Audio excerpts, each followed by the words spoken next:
est là, vous le savez, pour fêter l'inauguration du CFA des chefs, la crise, puisque le CFA a été créé en janvier 2020 et jamais inauguré en raison de la crise sanitaire. Et ce deuxième anniversaire, la première chose que je vais faire, c'est de demander à Françoise Merloz, qui est la directrice générale du CFA des chefs, de me rejoindre. Merci beaucoup d'être avec nous. Nous sommes particulièrement touchés par votre présence à nos côtés aujourd'hui. On sait tous que vos agendas sont très compliqués en ce moment avec la crise sanitaire, mais il nous paraissait très important de vous présenter les résultats du premier CFA des chefs interentreprises dédié au métier de la restauration, issu effectivement de la loi Avenir Professionnel, qui permet aux entreprises de créer leur centre de formation. Françoise Merloz, est-ce qu'on peut rappeler la genèse de la création du CFA des chefs, peut-être, pour commencer ? Alors oui, le CFA des chefs est né d'une très belle rencontre entre 5 grands groupes internationaux, donc Accor Invest, Adecco, Corian et Sodexo. Ils ont uni leurs forces pour 3 raisons communes.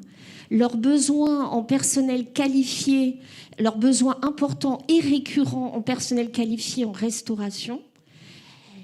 Également leurs exigences en compétences professionnelles, en excellence professionnelle, et enfin leurs valeurs humaines communes de respect et d'accueil de toute personne qui est passionnée par la cuisine, quel que soit son profil, et qui souhaite en faire son métier. Donc le CFA des chefs a été pensé dès le départ comme un outil de création de talents et d'emplois. Qu'est-ce qu'il a de spécifique ? Premièrement, apporter à nos apprentis une entreprise d'accueil. Ils n'ont pas à la chercher pour leur alternance. Et en plus, ils ont le choix entre multiples univers de restauration, justement proposés par l'ensemble de nos groupes. Donc on a la restauration traditionnelle, l'événementiel, l'hôtellerie, la restauration d'hôtellerie, en entreprise, secteur santé, scolaire, lieu de loisirs, etc. Donc ensuite, nous leur apportons une école, un campus, mais au-delà de ça, un campus qui est proche d'eux, de leur domicile et de leur entreprise d'accueil. Pour cela, nous avons pris attache avec les professionnels de la formation culinaire. Et bien sûr, nous ne pouvions pas, sur toute la France, construire nous-mêmes des écoles partout. Donc, ça aurait été long, coûteux, compliqué. Donc, nous avons délégué la formation de nos apprentis à 14 partenaires avec qui donc, nous travaillons tous les jours. Régions, hein, c'est ça. Dans 3 régions, Paris, Lyon et Marseille.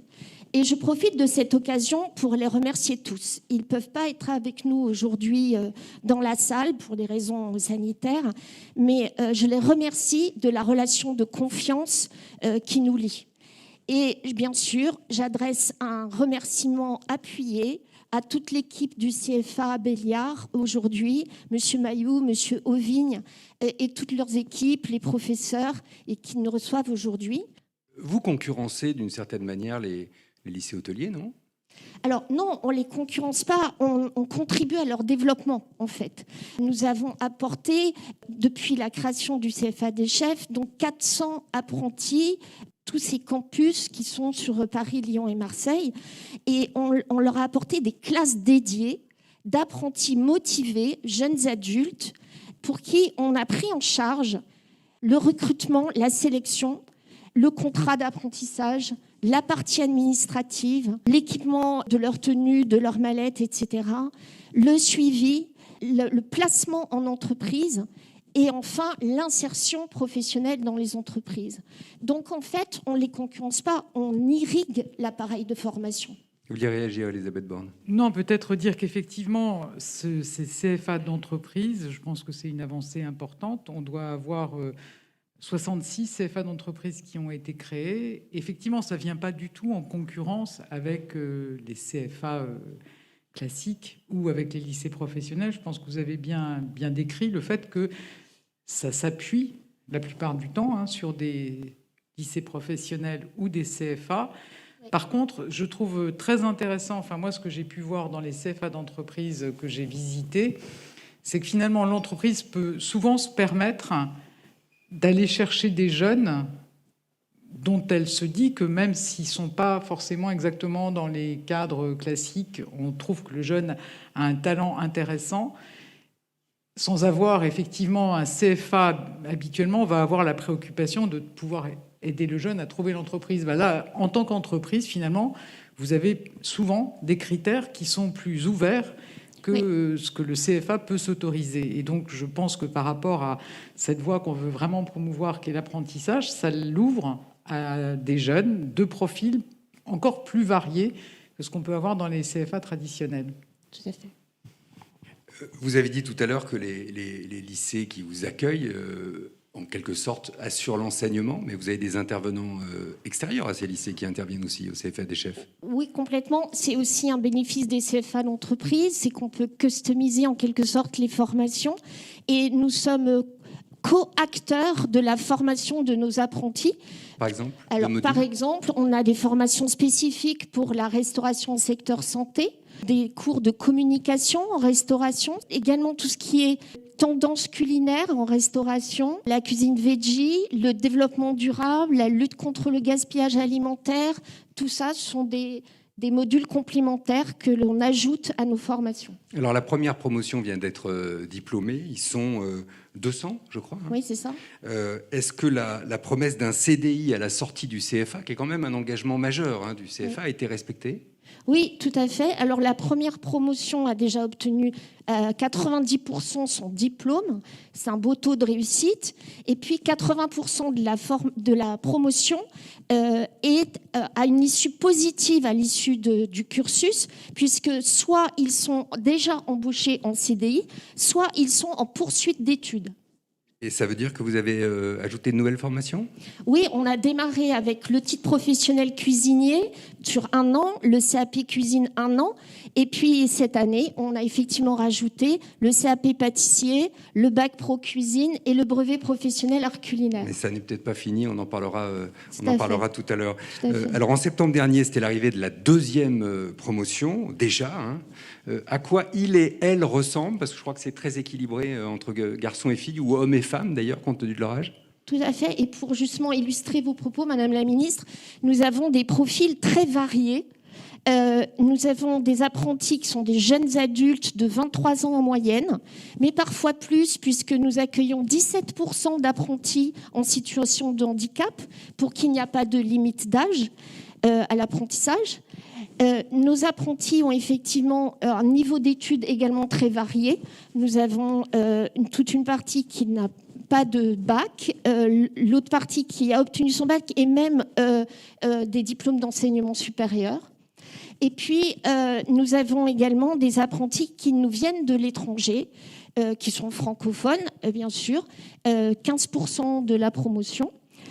Et 41% également de femmes, donc on est presque à la parité. Et puis, pour tous ces apprentis, on est à 90% de reconversion, soit après des études dans un domaine tout autre, soit après une expérience professionnelle dans un domaine tout autre.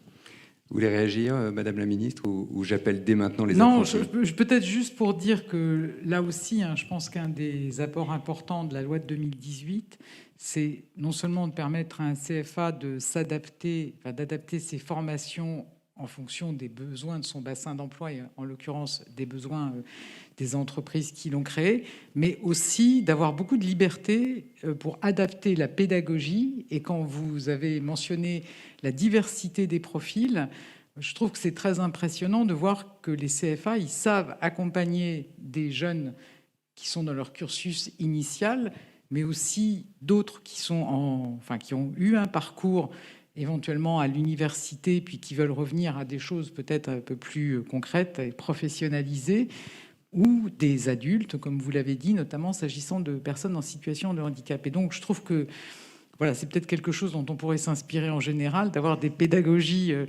adaptées à une diversité de profils, mais néanmoins avec des jeunes et des moins jeunes qui ont tous un talent, des talents, qu'on peut arriver à valoriser dans le cadre de la liberté qui est donnée au CFA en termes pédagogiques. Et puis des envies, et puis parfois une passion de la cuisine. Vous allez l'entendre chez ceux qui vont nous rejoindre maintenant. Walid, je commence avec vous. 25 ans, apprenti en formation titre professionnel cuisinier, donc ça c'est sur un an, hein, depuis septembre 2021. Vous êtes en alternance chez Sodexo à l'Olympique Lyonnais. Oui. Vous avez arrêté vos études en troisième, c'est ça ? C'est ça. Et qu'est-ce que vous avez fait entre cette troisième et vos 25 ans ?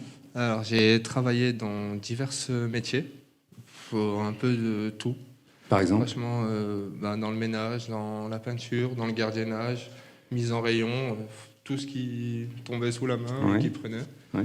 J'étais pas curieux de nature, donc je fermais aucune porte et dès qu'il y avait une possibilité, j'y rentrais directement, je partais faire mon expérience et il y avait toujours un positif à en tirer. Donc c'était toujours un plus pour moi. Et qu'est-ce qui a fait la bascule vers la cuisine et peut-être vers le CFA des chefs ? Comment vous l'avez découvert ?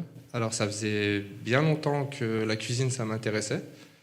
Et, Quand vous dites ça m'intéressait, ça me chatouillait ou vous non, cuisiniez ? c'était une passion, mais que j'avais pas eu l'occasion de mettre à profit, de me lancer réellement à l'intérieur. Mais j'ai eu cette occasion justement grâce à Pôle emploi. J'ai reçu un mail d'information comme quoi le CFA existait justement. Et une réunion d'information avec Madame Merloz ici présente. Et, En visio, hein, je crois. En visio, c'est ça. Eh oui. Ça reprenait à peine. On sortait tout juste de la période Covid, tout ça. Elle a su répondre à mes... Ça a fait écho questions, tout de suite. Vous vous êtes dit tout de suite, c'est là que je dois être. J'ai trouvé ma place dans les propos de Madame Merlot. Donc j'avais pas d'expérience particulière ni de diplôme, à part dans tous les métiers divers que j'ai eu l'occasion de faire. Et un cursus qui vous allait, c'est pas vous ennuyer, c'est être stimulé en permanence, c'est ça ? Exactement. Ouais. J'adore faire quelque chose de mes mains. Il faut que je sois actif. Faut me mettre sur le terrain, quitte à m'apprendre même directement sur le tas, ça ne me dérange pas du tout. Là, vous avez bien appris, apparemment. Alors, on vous a proposé l'alternance à l'OL, c'est ça, à l'Olympique Lyonnais. J'imagine que ça a été la cerise sur le gâteau. J'y croyais pas. Dès que j'ai lu le mail, j'y croyais pas du tout. J'étais en train de me dire, mais attendez, il y a peut-être une blague ou une erreur, est-ce que c'est bien moi ? Et j'ai eu Caroline Courtin, justement, au téléphone, qui m'a bien confirmé que c'était l'OL. Et j'étais juste heureux de me dire qu'il y a deux passions qui se rencontrent. Donc moi, personnellement, on ne pouvait pas m'offrir mieux que cette place. Vous adorez le foot et vous adorez la cuisine. Exactement. Vous servez les joueurs ? Ouais. J'ai l'occasion de servir les pros qu'on connaît qui passent à la télé, les féminines et les Pro 2. En plus du staff et du personnel qui vient manger. Mais là, pour le coup, avec le Covid, ça s'est un petit peu stoppé. Mais on est privilégié pour les joueurs. Et tout ça en 4 mois. Tout ça en 4 mois. Et mois. c'est pas fini. c'est pas fini. Je me laisse porter là. Ça s'entend. Yamina Djegaba, excusez-moi, apprenti en formation titre professionnel au CFA des chefs de Paris. Yamina, on peut se parler tranquillement ? Absolument. Vous avez mon âge. C'est-à-dire qu'on a 32 ans tous les deux. La loi limite à 29 ans l'accès aux formations en apprentissage. Mais Françoise l'a dit, elle permet aux personnes en situation de handicap d'accéder quel que soit leur âge, ce qui a été votre cas en l'occurrence. Vous faites partie des fameux 17%. Absolument, ce qui m'a d'ailleurs encouragée à intégrer cette formation, puisque ayant passé les 29 ans largement, j'ai fait 30 ans de restauration auparavant. En salle, absolument. Donc, j'ai toujours aimé cuisiner. Je me suis dit, allez, pourquoi pas aller de l'autre côté, c'est-à-dire en cuisine. Et j'ai eu l'opportunité par Pôle emploi qui m'avait contactée. Ça s'est super bien passé. J'ai vu Madame Merloz. Le projet m'a vraiment emballée. Donc, du coup, je me suis dit, pourquoi pas. Et donc, voilà. Donc, maintenant, je suis là, malgré mes 29 ans passés. Moi aussi, je suis là, remarquez. Malgré mes 29 ans passés également. Et je suis ravie. Comment ça se passe en cuisine ? Ça se passe super bien. Ouais. À la fois ici et chez Corian. Et chez Corian. C'est-à-dire que je suis CFA des chefs en alternance chez Corian. Je suis en formation actuellement dans une EHPAD, donc avec des personnes âgées. Ouais. Et ça a beaucoup plus de sens de travailler avec des personnes plus âgées. J'ai beaucoup plus de plaisir par rapport à où je vais travailler dans la restauration, dans les brasseries plus classiques, exactement. Ouais. C'est important ce que vous dites. Vous avez prononcé un mot qui est très important, c'est le sens. Tout à fait. J'ai la chance de pouvoir monter dans la salle de restaurant et je peux, après le service, rencontrer les résidents, leur demander comment ça s'est passé, qu'est-ce qu'ils ont aimé, est-ce que ça a été un petit bonjour, un petit sourire. C'est un tout pour moi. Il y a la cuisine, évidemment, mais tout ce qui va autour aussi. Elisabeth Borne. Peut-être dire que je pense que c'était vraiment très important de permettre aux personnes en situation de handicap d'accéder sans limite d'âge à l'apprentissage.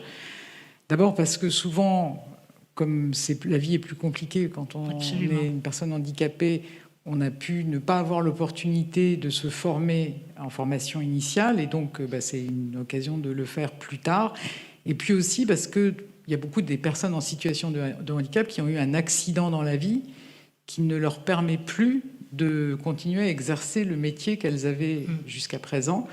Et du coup, c'est un vrai nouveau départ qu'on leur permet en accédant à l'apprentissage, quel que soit l'âge. Donc je pense que c'est effectivement quelque chose de très important. Merci de ce témoignage, en tout cas. Zinedine Ayadi, 23 ans. Vous faites partie de ceux qui ont quitté le nid du CFA. Hein. Vous êtes diplômé, donc bravo à vous. Vous avez décroché votre diplôme en 2021 au CFA des chefs de Paris. Vous étiez en alternance chez Korian également. Oui. Vous êtes vu proposer un CDI chez Novotel. Oui, ça veut dire, et c'est très intéressant, qu'il y a des passerelles. Ouais. C'est-à-dire qu'il n'y a pas 5 membres fondateurs qui se tirent la bourre, en quelque sorte. Hein, on joue collectif. Vous vouliez compléter votre expérience. Voilà, je vais compléter mon expérience professionnelle et voir plus de matière en termes de cuisine. Oui. Du coup, je suis passé de chez Korian à Corps. À la restauration classique, c'est rigolo parce que c'est exactement le chemin inverse que vous avez fait l'un et l'autre. Oui. Voilà. Dans tous les sens, en fait. Ça peut être de Sodexo vers Korian ou vraiment, il y a des chassés croisés, je dirais, entre les différents groupes. Comment ça se passe en brigade ? En brigade, ça se passe très bien. On s'entend tous parfaitement et on fait un vrai travail d'équipe. Là, je suis embauché en tant que commis. C'est-à-dire que vous faites quoi ? Je peux faire des cuissons, comme des dressages. J'aide aussi les apprentis parce qu'on a 2 apprentis du CFA des chefs. Alors j'essaie de leur apporter ce que j'ai pu apprendre en 1 an au CFA des chefs. Et j'essaie de les aider au maximum dans leur formation. Vous êtes le grand frère. Hein. Voilà. Le grand frère. Vous n'avez pas toujours travaillé en restauration. C'est aussi une reconversion pour vous. Oui. Vous aviez des prédispositions à la cuisine. Vous avez fait quoi avant, d'ailleurs ? Alors avant, j'ai fait du bâtiment, j'ai fait aussi de la blanchisserie, j'ai été serveur, j'ai fait de la boulangerie. Ah, ça se rapproche. Et aussi de la pizzeria. Donc je me suis rapproché petit à petit du milieu de la restauration pour finir à être cuisinier. J'essaie de monter les échelons petit à petit. Et du coup, voilà, là, je commence à parler avec mon chef pour évoluer. Et qu'est-ce qu'il dit ? C'est en bonne voie. C'est bien. Ça veut dire que le CFA des chefs vous a bien préparé à ce que vous êtes en train de vivre maintenant. Voilà, de bonnes formations grâce au CFA des chefs. Super. Et ce qui est très intéressant, c'est la dimension de reconversion. D'ailleurs, dans vos 3 expériences de vie, il y a une reconversion. Hein. Madame la ministre, un jeune, une solution. J'allais dire un individu, une solution. Oui, mais je pense que c'est important. Alors, dans ce que vous avez décrit de vos parcours, vous aviez tous un emploi. Enfin, vous avez peut-être eu quelques galères pour enchaîner les emplois les uns derrière les autres. Mais il y a aussi tous les jeunes qui peuvent avoir décroché et puis qui, finalement, ont l'impression de ne pas réussir à rentrer dans la vie professionnelle. Et c'est vraiment le sens d'un jeune, une solution, de se dire que chacun a des talents, que ça a pu mal démarrer, mais qu'on doit pouvoir avoir un accompagnement de qualité, personnalisé, pour aider un jeune à trouver le métier qui fait rêver. Et puis une fois qu'on a trouvé le métier qui vous fait rêver, là, ça devient plus simple. Il faut juste proposer la formation et permettre aux jeunes d'y accéder. Et c'est vraiment, je pense, quelque chose d'essentiel pour notre pays, que chaque jeune puisse se dire qu'il a toute sa place dans notre société et qu'on pourra l'amener avec l'accompagnement qui va bien, la formation qui va bien, vers un métier qui lui plaît. Je voudrais qu'on accueille vos bonnes fées d'une certaine manière, qui sont les 5 entreprises fondatrices de ce CFA des chefs. Maud Bailly, peut-être une réaction d'abord au nom des entreprises fondatrices sur les témoignages qu'on vient d'entendre. Bonsoir à tous. Écoutez, je crois qu'on est tous très fiers en fait. On est très fiers et très touchés. Moi, j'ai 3 mots qui me viennent en tête. Le premier, c'est la passion. On est quand même sur des métiers de passion et quand on vous entend, voilà, je crois qu'on fait bien que ce qu'on aime et je crois que tous les gens autour de la table, les 5 fondateurs le pensent. Dans la vie, on fait bien que ce qu'on aime, qui plus est en période de crise, donc il faut être aligné. Il y a beaucoup de solidarité et on avait d'emblée décidé d'avoir un phénomène de passerelle, Accor Invest bien sûr, mais que ce soit avec Corian, Sodexo, Adecco, c'était évident qu'il y avait ce côté entreprise unique. Et puis j'aime beaucoup ce que vous avez dit, Zinedine, sur l'idée de transmission. L'idée du CFA, c'est aussi d'être un endroit vertueux qui rend aussi, c'est-à-dire qu'on reçoit pour rendre ensuite. Et j'adore entendre que Zinedine, vous encadrez des apprentis à votre tour. On croit tous à la viralité de la transmission, en fait. Oui, c'est la bonne viralité. La bonne viralité, c'est le contexte de Covid. Ouais. Vous êtes tous les 5 employeurs de cuisiniers et de chefs, évidemment. On sait que le métier est en tension, on le disait tout à l'heure, hein, on ne vit pas en suspension, et vous le savez tous, et vous le pratiquez dans vos entreprises. Il manque du monde en cuisine. Alors, il y a le CFA, qui est une pierre évidemment importante. J'aimerais que vous me disiez chacun de vous 5, en quelque sorte, ce que font vos groupes pour attirer, pour donner envie, pour donner passion, en quelque sorte, donner envie à des jeunes gens, peut-être des moins jeunes gens aussi, de rejoindre le métier. Maud Bailly. Alors très rapidement, je crois qu'il y a 2 choses à dire, une conviction et un engagement. La conviction, c'est que l'État ne peut pas tout. Et que face à une crise aussi massive que la nôtre... Et... Oui, merci pour lui. Non, mais c'est vrai, Madame la Ministre, mais je crois que c'est important de se le dire. On a une responsabilité sociétale des entreprises, avec des entreprises aussi grandes que les nôtres, pourvoyeuses d'emplois. On a une forme d'impact et donc une forme de responsabilité collective à non seulement endiguer la crise ensemble, mais en plus être porteur d'emplois. Et donc le CFA, c'est aussi une démarche publique-privée qui incarne cette logique de responsabilité sociétale partagée. Ensuite, en termes d'engagement, nous forcément, le secteur de l'hôtellerie et de la restauration, il lui manquait 60 000 personnes sur toute la France avant la crise. Aujourd'hui, on parle de 160 000 postes. Et donc, on a un double devoir, faire savoir et faire grandir. Faire savoir, c'est raconter nos métiers, raconter l'ascenseur social de l'hôtellerie et de la restauration, raconter que c'est aussi des métiers de cœur. C'est des métiers exigeants, on va pas se mentir, mais aussi des métiers de service où on rencontre les gens. Et quand je vous entends, madame, pour le plaisir à aller raconter et recueillir les feedbacks des gens que vous avez servis, voilà, je pense qu'il faut aussi bien faire les choses et on les fait bien avec le cœur. Faire savoir, c'est aussi aller dans les écoles. Et donc, Accor va aller pitcher dans plein d'écoles en 2022 avec ses directeurs d'hôtel, avec les membres de Moncodir, avec Accor Invest, pour raconter qui on est. Et puis, faire grandir, c'est le CFA. Merci encore Françoise et merci à tous les membres fondateurs. C'est des parcours de carrière, c'est des parcours de talent. Il y a un ascenseur social dans l'hôtellerie et la restauration incroyable. On va lancer une campagne de marque employeur Accor fin janvier avec des témoignages de vraies personnes, Laurent, du terrain, qui ont commencé en bas de l'échelle et qui sont aujourd'hui à des vrais postes de responsabilité et qui font leur métier avec passion. Et ça, c'est vraiment notre responsabilité. Alors à côté de vous, il y a la DRH d'Accor Invest, Florence Force-Sauvanet, DRH d'Accor Invest France et Europe du Sud. On parle beaucoup des salaires en ce moment, bien évidemment, et des conditions de travail aussi. Est-ce que c'est une piste pour vous, ça, pour rendre le métier plus attractif? Donc, chez Accor Invest, en lien avec Accor, notre partenaire, on travaille sur ces sujets d'attractivité.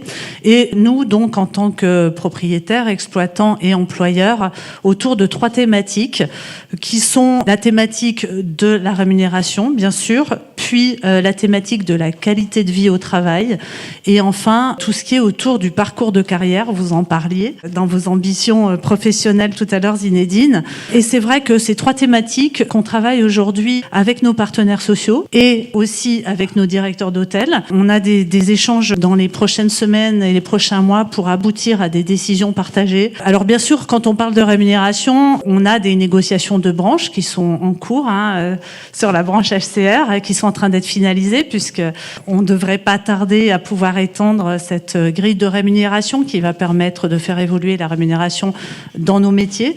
Mais bien sûr que, comme le disait Maude, c'est pas suffisant, ça sera pas suffisant. Il y a beaucoup d'autres choses dans ces métiers qui sont des métiers de passion, comme le disait Maude, mais qui finalement sont aussi des métiers où il y a des contraintes, et vous le savez. Et donc c'est comment essayer de lever ces contraintes ou les compenser. Et notamment sur la rémunération, on réfléchit à la suppression des coupures en journée, voire à la compensation financière quand on n'a pas d'autre choix. C'est un très gros sujet dans la restauration. Et c'est vrai, il y en a de moins en moins quand même, parce que je pense qu'on est tous conscients que c'est compliqué de faire un service le midi, de rentrer quelques heures chez soi et de refaire un service le soir, et finalement d'avoir une amplitude qui est très longue. Donc l'idée, c'est de supprimer dans la mesure du possible toutes ces coupures, et quand on ne peut pas les supprimer, c'est de trouver un moyen de compenser financièrement. Donc ça, c'est un exemple, mais on a aussi à travailler sur le travail de nuit, le travail des week-ends, la récupération des heures supplémentaires, puisque dans le secteur HCR, les heures supplémentaires sont récupérées sous forme de repos. Et aujourd'hui, nos collaborateurs nous disent on aimerait bien aussi le récupérer sous forme d'argent et pas forcément en temps. Donc on réfléchit à trouver des solutions sur tous ces sujets-là. Et puis ensuite, il y a toute la partie gestion des carrières, où là, on travaille en collaboration étroite. On est en train de lancer un programme qui s'appelle Shape Your Future avec Accor, pour justement reconnaître la compétence et valider la compétence de nos collaborateurs sur leur métier, mais aussi sur un autre métier, et valoriser ainsi la multicompétence, parce qu'on pense que c'est vecteur forcément d'épanouissement, de motivation et aussi d'évolution de carrière au sein de nos hôtels. Je me tourne vers Alexandre Viros. Quelle piste chez Adecco pour pallier ce manque de main-d'œuvre qualifiée, et j'insiste sur le mot qualifié, hein. Oui, d'abord, merci à tous d'être ici, puis bravo aux personnes qui ont témoigné. Avant de répondre à votre question, il y a quand même une chose que je voudrais rappeler, qui est un parti pris du groupe, mais je pense que de toutes les personnes qui sont ici, c'est que, en fait, on y arrive bien. Et vos exemples l'illustrent parfaitement.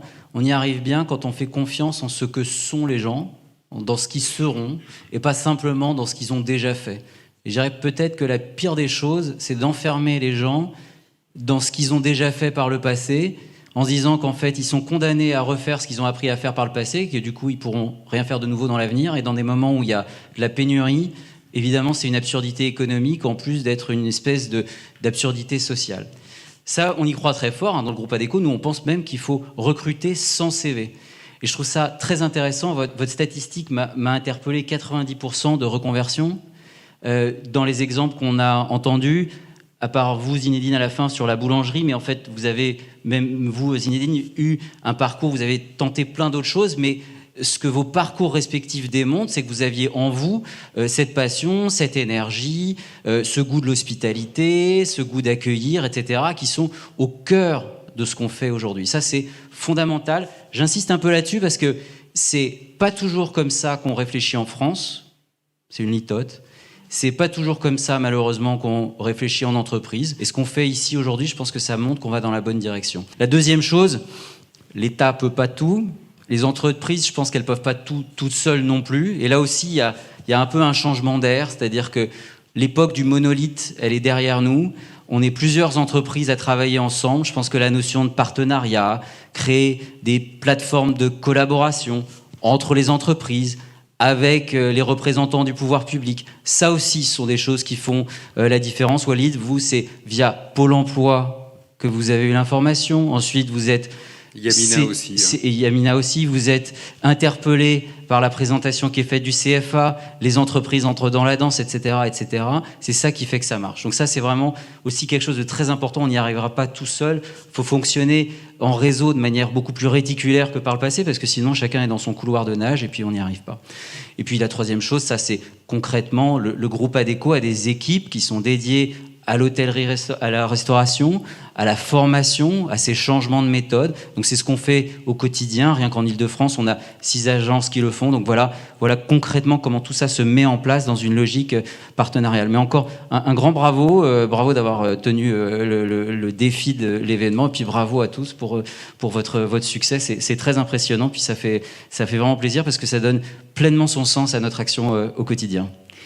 Je me tourne vers Rémi Boyer de Corian. Alors, il y a la question du sens, Rémi, et ça, j'ai trouvé ça très intéressant dans ce que disait Yamina. Ça a un sens. Voilà, ça revient souvent, la quête de sens dans les nouvelles générations, chez les nouvelles générations en particulier, au moment où la crise du Covid a peut-être accentué le phénomène et le besoin de sens. C'est une clé pour vous, ça ? Bien sûr, j'aurais du mal à le dire mieux que Yamina, hein, mais je répète que, en tout cas chez Corian, la cuisine est au cœur de l'offre même de qualité de service, hein, parce que le repas, c'est un moment très important dans une journée d'une personne âgée ou fragile, et tout tourne autour du repas, quelque part, hein, et ainsi que la vie sociale. Donc c'est vrai que la cuisine, elle est au cœur de notre offre, et le cuisinier et le chef, hein, il fait complètement partie du collectif de travail, du collectif de direction d'un site. Il participe à la définition du projet, parce que chaque patient est différent, chaque résident est différent. Tout le monde ne mange pas pareil à 90 ans, compte tenu des profils, hein, de nos résidents. Donc le cuisinier, il est intégré dans cette définition du projet. L'adaptabilité. Il adapte. Alors, c'est très important. C'est pour ça que nous sommes très heureux. D'abord, je suis très fier, très heureux de fêter ces 2 ans. J'ai envie de dire que ce CFA, c'est d'abord une aventure d'amis, de partenaires, de sociétés qui se connaissent, qui s'estiment, qui se respectent, qui partagent les mêmes valeurs. Françoise Merloz l'a bien dit. Et c'est sur cette base qu'à l'appui de la loi Avenir Professionnel, Madame la Ministre, nous avons créé cette aventure ensemble. Je crois que c'est quelque chose d'assez inédit, il faut le redire. Ensuite, la cuisine, chez nous, elle est complètement intégrée dans l'ingénierie de l'emploi. Comme tous les partenaires ici autour de la table, on a du mal à trouver. On est un groupe qui a plus de 400 sites en France, et trouver des cuisiniers dans les zones touristiques, dans les grandes villes, c'est compliqué, vous le savez bien. Et donc le CFA, quelque part, il a permis de revitaliser le recrutement de nos cuisiniers et de nous interroger sur une façon différente de recruter, et notamment sur les compétences que nous attendons de nos cuisiniers et de nos chefs. Et puis, chez Corian, faire de la cuisine, c'est un peu différent. Ça a été dit par Yamina. C'est pas exactement les mêmes horaires que dans une cuisine traditionnelle de ville ou de restauration collective. C'est une interaction en salle qui est beaucoup plus forte, parce qu'on interagit directement avec le résident. Ce sont des horaires quand même plus souples, un peu plus confortables que la cuisine traditionnelle de ville. C'est aussi une intégration dans un collectif de décision, puisque, encore une fois, le cuisinier et le chef participent à la définition des menus, bien sûr, mais aussi à la prestation de soins qui vient avec le menu. Et puis, bon, je crois que chez nous, enfin, il y a bien sûr ce lien entre le sens, hein, être au service des plus fragiles, des plus âgés, en apportant finalement ce qui reste à cet âge-là, c'est-à-dire le plaisir de goûter, le plaisir de manger, le plaisir d'apprécier ce qui est préparé par les cuisiniers. Donc voilà, c'est une très belle aventure, et nous on est ravis qu'on puisse recruter via le CFA des apprentis, et des apprentis qui sont en situation de handicap, puisque en effet 60% de nos apprentis dans le CFA sont des apprentis en situation de handicap. Je me tourne vers la présidente de Sodexo France, Anna Notoriani. J'imagine que l'exemple de Walid vous a aussi mis du baume au cœur. Hein. Oui, alors en tout cas, je trouve que Walid, il a dit quelque chose d'essentiel. Il a dit « j'ai trouvé ma place ». Parce que d'abord, quand il dit ça, il nous renvoie à nous-mêmes, parce que nous-mêmes, chacun d'entre nous, on aspire à trouver sa place. Donc je pense que c'est quelque chose de très important, parce que ça a été dit à plusieurs reprises, ce CFA, il est parti d'une volonté commune de ne pas... si vous voulez, se laisser décourager par la fatalité. Et la fatalité, c'était il y a quelques années, quand on se rencontrait, on se disait, on n'arrive pas à faire reconnaître nos métiers de la cuisine qui sont pourtant si passionnants. On peut y faire carrière. On a une diversité de parcours tellement intéressant. Donc c'est parti de ça. C'est parti de cette volonté que nous avons eue de dire on va y arriver ensemble. Parce que quand on veut faire bouger des choses importantes dans la vie, il faut être solidaire et il faut se regrouper. C'est ça qui a été à la genèse de ce CFA. Et donc aujourd'hui, je pense, si vous voulez, qu'on est fiers du chemin qu'on a parcouru avec vous. Et je pense que vous montrez la voie. La voie, c'est finalement, sortons de nos a priori et de nos carcans. Quand on a la volonté, quand on a le projet, quand on a envie, chaque fois qu'on a une opportunité, eh bien, on peut faire un bout de chemin qui vous rend meilleur, qui vous rend plus fort, plus compétent, qui vous rend employable. Et alors donc, c'est ça notre responsabilité. Et chez Sodexo, voilà. Comment vous accueillez cette compétence justement? Alors, comment est-ce qu'on travaille? Comment vous la valorisez? Pour moi, il y a deux choses qui sont très importantes. C'est la diversité des secteurs qui faisaient l'objet de notre CFA à l'origine. Cette diversité des secteurs renvoie à la diversité des parcours. Chez Sodexo, nous avons des entreprises qui sont spécialisées dans la restauration, et ça va de la restauration scolaire en passant par la restauration dans la santé et dans la restauration commerciale gastronomique. Et donc cette diversité, l'entreprise, elle la mobilise en termes d'organisation, puisque nous avons organisé nos responsables ressources humaines localement, de manière à ce qu'ils puissent assurer la mobilité entre toutes nos activités. Donc la première réponse, c'est qu'il faut s'organiser pour organiser cette mobilité horizontale. Évidemment, on travaille également dans cette mobilité horizontale, on travaille tout ce qui est essentiel, c'est-à-dire favoriser les parcours de femmes, dans les métiers de la cuisine, parce qu'il faut faire monter des femmes qui sont dans des postes d'employés, et puis les encourager à devenir... 41% de femmes au CFA, donc dans la dernière promotion. On accompagne beaucoup les femmes pour les former et leur donner envie de continuer et de devenir, elles aussi, cuisinantes. Donc il y a tout ce travail qui est fait, mais il y a aussi le travail du leadership empathique. Pourquoi ? Parce que les jeunes, qu'est-ce qu'ils nous disent ? Ils nous disent, on a envie d'être accueillis, on a envie d'être valorisés, on a envie de compter. Et donc, il faut aussi, donc ce qu'on fait, c'est qu'on forme aussi tous nos managers, et on a lancé un énorme programme sur le management empathique, et qui va concerner 5000 personnes. Donc, vous voyez, tout est en transformation. Ça, c'est horizontal. Et notre métier, pour terminer sur votre question, c'est aussi la mobilité verticale, c'est-à-dire l'ascenseur social. Ça a été recité tout à l'heure. L'ascenseur social, c'est très important. Et pour ça, il faut investir dans la formation. Il faut miser sur la formation dans les entreprises. Il faut aider les entreprises à le faire. Et nous, par exemple, chez Sodexo, on a la fierté de former et d'accompagner avec une formation de 4 mois qui s'appelle Cuisinons ensemble. C'est une formation qui est destinée aux employés et qui les amène à progresser. Et au bout de 4 mois de formation, ils accèdent à des métiers différents.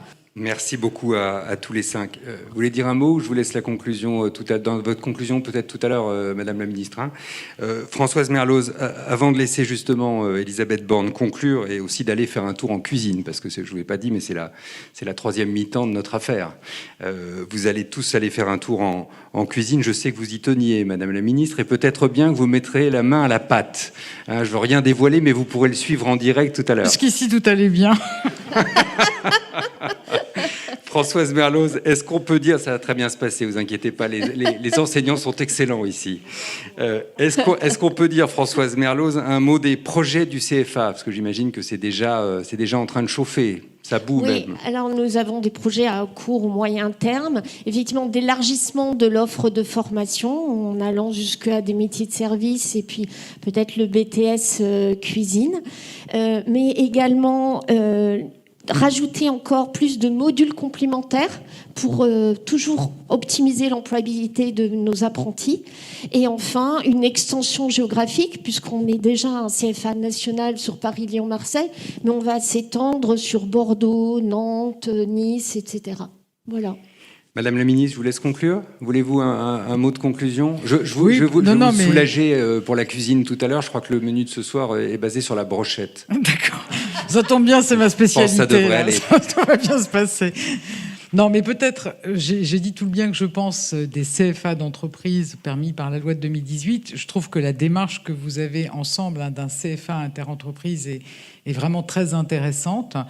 Évidemment, ça vous permet de mutualiser des ressources, des investissements, mais je trouve aussi important de pouvoir montrer la diversité des métiers, de pouvoir créer des passerelles entre les différents métiers.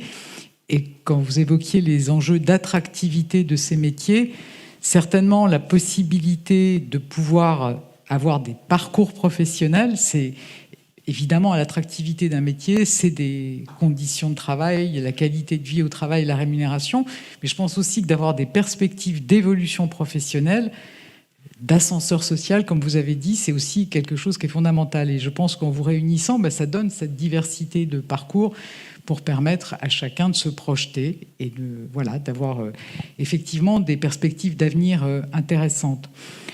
C'est évidemment une bonne façon de répondre aux tensions de recrutement que connaît le secteur et voilà, de sortir de ce paradoxe qui est un peu insupportable dans notre pays où on a des jeunes qui n'ont pas encore trouvé leur voie, des demandeurs d'emploi qui n'ont pas trouvé d'emploi et des entreprises qui s'arrachent les cheveux parce qu'elles n'arrivent pas à trouver les compétences. Je pense que quand les entreprises se prennent en main, en tout cas, voilà, exercent leurs responsabilités en termes de formation, c'est aussi une bonne réponse. On a besoin massivement de pouvoir former les jeunes qui n'ont pas encore les qualifications ou les demandeurs d'emploi qui n'ont pas les bonnes qualifications. Et je pense qu'Alexandre l'a bien dit, finalement, chacun a son rôle à jouer, sa part à prendre entre la loi qui a donné beaucoup plus de liberté pour créer des CFA, pour innover en termes de pédagogie, des aides qui sont quand même sans doute à l'origine du boom qu'on constate sur l'apprentissage, et puis les entreprises, peut-être en quelques chiffres, on est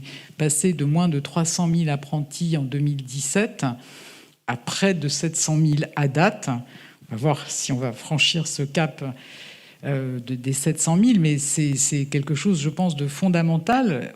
Et puis, en plus, on voit que ça progresse sur tous les niveaux de l'apprentissage, donc c'est aussi changer l'image de l'apprentissage, c'est changer l'image de la formation en alternance, et ça me paraît absolument fondamental pour qu'on réponde mieux aux besoins de notre économie et qu'on permette à chacun de s'insérer professionnellement.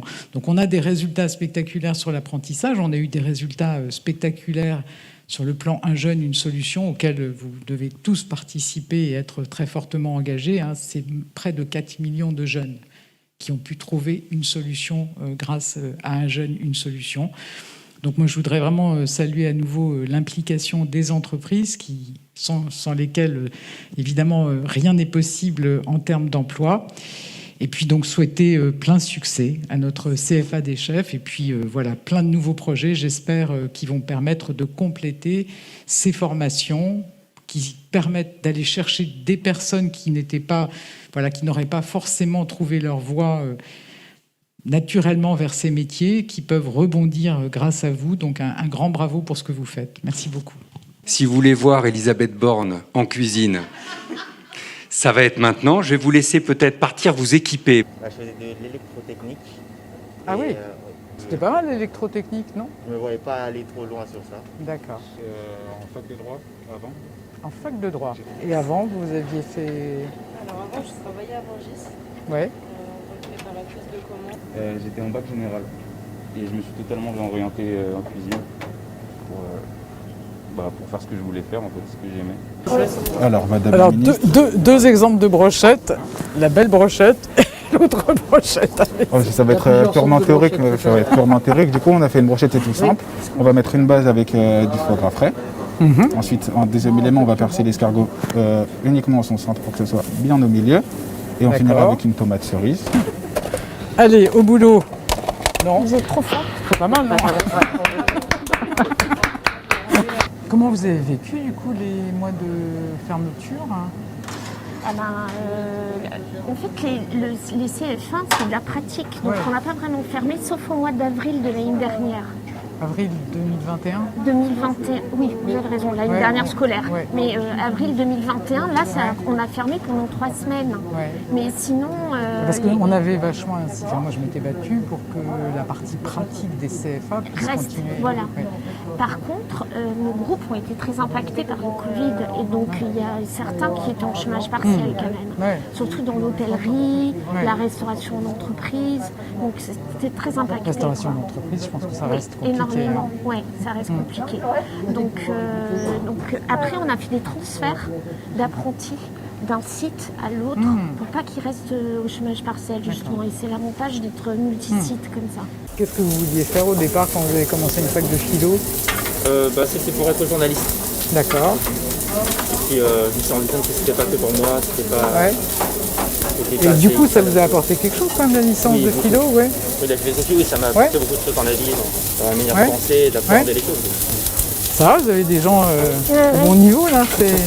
Moi j'étais dans la chimie, j'étais ingénieur en chimie. Non mais arrêtez, c'est vrai? C'est vrai. Et ça crée des classes très riches par leur diversité. Et alors pourquoi vous avez arrêté?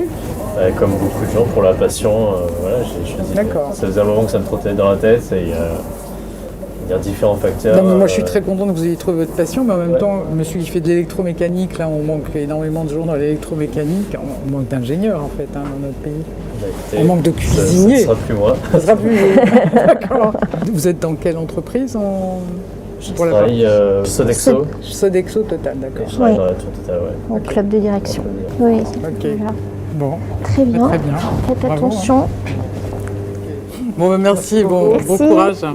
Plein de bonnes choses. Merci à tous. Plein de bonnes choses aux jeunes. Merci. Merci.